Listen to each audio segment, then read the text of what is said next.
ከልብ እናመሰግናለን። እንግዲህ ጀግናው የሰራዊት አባላት እዚህ ጋር የምትመለከቷቸው ከመከላከያ እንዲሁም ቀድሞ ከነበረው ልዩ ኃይል ከቪአይፒ ፖሊስ እንዲሁም ደግሞ ከመደበኛ ፖሊስ የማረሚያ ፖሊስ ከደሞዛችን ብቻ ሳይሆን ከባባችን ብቻ ሳይሆን ከደማችንን ግድባችን በሚል ሲያግዙ የነበሩ ናቸው። አሁን ደግሞ ግድቡ መጠናቀቁን አስመልክቶ ልባዊ ደስታ ተሰምቷቸው እዚህ ጋር የተዘጋጁበት ሁኔታ ያለው ከልብ እናመሰግናለን። ሜዳው ሲያላችሁ እባካችሁ ከመንገዱ የምትወጡና በኋላ የምጋብዛችሁ ይሆናል። ከተለበሱት ውጭ ያሉት ከአስፋልቱ የሚወጡ ይሆናሉ።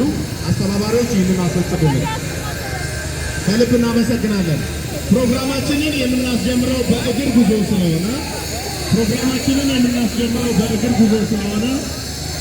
ይህንን የእግር ጉዞ የምናደርገው ፊት ለፊት ያለው ተሽከርካሪ ይዘጋጃል።